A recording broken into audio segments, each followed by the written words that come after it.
నమస్తే. తెలంగాణ రాష్ట్రంలో ఈ సర్ ప్రక్రియ ప్రారంభమైంది. ఇక రాష్ట్ర వ్యాప్తంగా అక్కడ ప్రాంతాల్లో ప్రధానంగా గ్రామాల్లో ఇటు పట్టణాల్లో కూడా ఇంటింటికి వెళ్ళి అధికారులు అయితే మాత్రం ఓటర్లకు సంబంధించిన జాబితాను కూడా సిద్ధం చేస్తున్నారు. ప్రత్యేకంగా ఫారాలు కూడా ఇస్తున్నారు. అయితే లేటెస్ట్గా ఈ ఎస్ఐఆర్ విషయాల్లో మాత్రం ఓటర్లకు ఒక పెద్ద సమస్య వచ్చింది. అది ఏకంగా ఆ సమస్య ఇప్పుడు ఒక చాలా ఓట్లు పోయేలాగా కనిపించేలాగా సంచలనంగా మారిపోయింది. ఇంటి పేరు అనే అంశం విషయాల్లో మాత్రం ఇటు టెక్నికల్గా కూడా చాలా ఇబ్బందులు వస్తున్నాయి. వాస్తవానికి దక్షిణ భారతదేశంలో ఇంటి పేరు ముందు ఉంటుంది, ఆ తర్వాత అసలు పేరు ఉంటుంది. ఇక ఉత్తర భారతదేశంలో ముందు పేరుంటుంది, ఆ తర్వాత ఇంటి పేరు తర్వాత ఉంటుంది. అంటే సర్నేమ్ అనేది ముందు వెనుక అనేది ఉంటుంది. అయితే ఇక్కడ ప్రత్యేకంగా ఎన్నికల సంఘం డిజైన్ చేసిన సాఫ్ట్వేర్ అయితే మాత్రం ఇప్పుడు తీసుకొచ్చిన సాఫ్ట్వేర్ ఇప్పుడు ప్రధాన సమస్యకు కారణమవుతుంది. ఎందుకంటే గ్రామీణ భారతంలో చాలామంది కూడా ఇక్కడ ఉపాధి కోసము పట్టణాల్లో ఉంటున్నారు. లక్షలాది మంది కూడా మొత్తం నగరాల్లో కూడా ఉపాధి ఉన్నప్పటికీ కూడా తమ అడ్రస్ అయితేంది పూర్తి స్థాయిలో ఓటు కూడా గ్రామాల్లోనే ఉంటున్నారు. అయితే గ్రామాలకు వెళ్ళడం అనేది చాలామందికి చాలా కష్టమైన వ్యవహారం. విదేశాల్లో ఉన్నవారికి, పక్క రాష్ట్రంలో ఉన్నవారికి అయితే మాత్రం ఊళ్ళలోకి వెళ్ళి ఆ ఫారం నింపడం అనేది ఇబ్బందికరంగా మారుతున్న సందర్భంలో ఎన్నికల సంఘం అయితే మాత్రం ప్రత్యేకంగా ఈ యొక్క సాఫ్ట్వేర్ని తీసుకొచ్చింది. ఆన్లైన్లో కూడా దరఖాస్తు చేసుకోవచ్చు, ఆ అవకాశాన్ని కూడా కల్పించింది. ఇక్కడ వరకు బాగానే ఉంది. కానీ సమస్యల్లా సర్నేమ్తోని సర్ సమస్య వస్తుంది. ఈ సర్లో భాగంగా సర్నేమ్ ఏదైతే ఉందో ముందు వెనుక అనేది ఒక సమస్యగా మారిపోయింది. ఎగ్జాంపుల్ చెప్పాలంటే మాత్రం ముందుగా ఆధార్ కార్డులో ఇంటి పేరు ముందు, ఆ తర్వాత పేరు ఉంటుంది. కొన్ని సందర్భాల్లో ఇటు ఓటర్ ఐడిలో పేరు ముందు ఉంటుంది, అసలు పేరు వ్యక్తి పేరు ముందు ఉంటుంది, ఇంటి పేరు తర్వాత ఉంటుంది. అయితే ఆధార్ కార్డును ప్రామాణికంగా తీసుకున్న ఈ సాఫ్ట్వేర్ విషయంలో మాత్రం ముందుగా ఎవరైతే అప్లికేషన్ చేస్తారో వాళ్ళని తీసుకోవడం లేదు.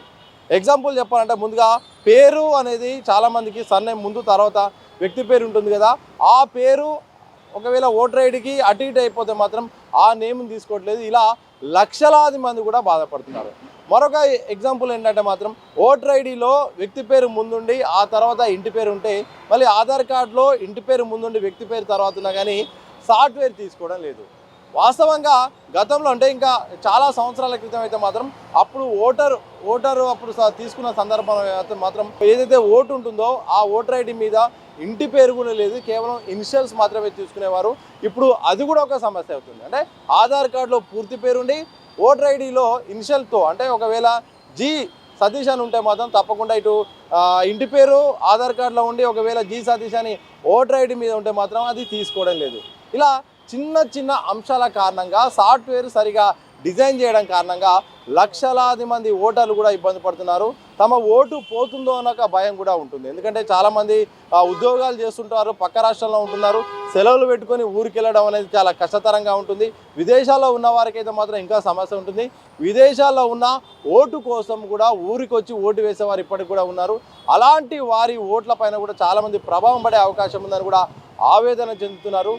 ఇలా మొత్తానికైతే మాత్రం 2002 తర్వాత కూడా అప్పట్లో హడావుడిగా అప్పట్లున్న పరిస్థితుల ప్రకారం అయితే మాత్రం సర్నేమ్ని తీసుకుపోయేవారు. కానీ ఇప్పుడు సర్నేమ్ అనేది సర్లో అత్యంత సమస్యగా మారిపోయింది. అధికారులు త్వరగా దీన్ని గుర్తించి సాఫ్ట్వేర్ను అప్డేట్ చేస్తే తప్ప ఈ సమస్య అనేది పరిష్కారం అయ్యే అవకాశం లేదని కూడా చాలామంది ఆవేదన వ్యక్తం చేస్తున్నారు. ఒకవైపు ఇప్పుడు అమలు చేస్తున్న సర్పైనే ప్రతిపక్షాలు పెద్ద ఎత్తున ఆరోపణలు చేస్తున్నాయి. గతంలో కాంగ్రెస్ తీసుకొచ్చినప్పుడు ఓటర్లను పెంచడానికి చేస్తే ఈసారి మాత్రం మొత్తం ఓటర్లను తగ్గించే ఒక కుట్ర చేస్తున్నట్టు కూడా ప్రతిపక్షాలు ఆరోపిస్తున్నాయి. సర్పైన చాలా అభ్యంతరాలు వస్తున్న వేళ ఇలాంటి చిన్న సాంకేతిక సమస్యలు అయితే మాత్రం చాలామంది ఓటు హక్కును దూరం చేసే ఒక చర్యగా కూడా ఇటు చాలామంది అయితే విశ్లేషకులు అలాగే రాజకీయ నాయకులు కూడా దీనిపై మాట్లాడుతున్నారు. ఇప్పటికైనా ఏదైతే ఇంటి పేరు సంబంధించిన అంశమైనా కానీ ఐడి కార్డు విషయంలో చిన్న సమస్యలను సాల్వ్ చేస్తే బాగుంటుందని కూడా చాలామంది కోరుకుంటున్నారు. సర్నేమ్ అనేది సాఫ్ట్వేర్లో తీసుకోకపోవడం వల్ల, ఆధార్ ప్రామాణికం చేయడం వల్ల ఓటర్ ఐడికి కొంచెం అడ్డున్నా కానీ ఓటర్ ఐడి అటు ఇటు ఉన్నా కానీ మళ్ళీ ఆధార్ని తీసుకోవడం కానీ ఇలా సర్నేమ్ పూర్తి స్థాయిలో షార్ట్కట్లో ఉన్న నేమ్ ఇంటి పేరు పూర్తిగా లేకుండా ముందుగా ఆ క్యాపిటల్ ఒక్క లెటర్ ఉన్నా కానీ తీసుకోవట్లేదట. దీనికి ఇప్పటికైనా పరిష్కారం లేకపోతే మాత్రం చాలామంది ఇబ్బంది పడే అవకాశం ఉన్నట్టు తెలుస్తుంది. మరోవైపు గతంలో 2 ఓట్లు ఉండేది, గ్రామాల్లో పట్టణాల్లో సందర్భాన్ని బట్టి ఓటు చేస్తే ఈసారి అయితే మాత్రం 2 ఓట్లు ఉంటే మాత్రం అది ఒక క్రైమ్గా భావిస్తున్న సందర్భంలో చాలామంది అయితే మాత్రం గ్రామాలకు మొత్తానికి ప్రాధాన్యత ఇస్తున్నారు. కానీ గ్రామాలకు వెళ్ళలేని వారు ఆన్లైన్ ద్వారా చిటికలో అయిపోయే పనికి రోజుల తరబడి ఎదురు చూడాల్సి వస్తుంది. దీన్ని అధికారులు టెక్నికల్గా గుర్తించి దీంట్లో సవరణలు చేసి ముందుగా యాక్సెప్టెన్స్ చేస్తారు. చిన్న చిన్న అంశాలను కూడా పట్టించుకోకుండా దాన్ని కొంచెం సాఫ్ట్వేర్ పరంగా కూడా అప్డేట్ చేస్తే చాలామంది ఓటు హక్కు వినియోగించుకునే అవకాశం ఉంటుందని కూడా అభిప్రాయపడుతున్నారు. మరి ఆ దిశగా ఎలక్షన్ కమిషన్ వెళ్తుందో లేదో చూడాలి. ఏదైనప్పటికీ కూడా నగరంలో అంటే హైదరాబాద్ శివారు లాంటి ప్రాంతాల్లో అయితే మాత్రం ఈసారి పెద్ద ఎత్తున అయితే మాత్రం ఓట్లు గల్లంతయ్యే అవకాశం అని తెలుస్తూ ఉంది. ప్రధానంగా గ్రామాలకే ప్రాధాన్యత ఇస్తున్నట్టు తెలుస్తుంది.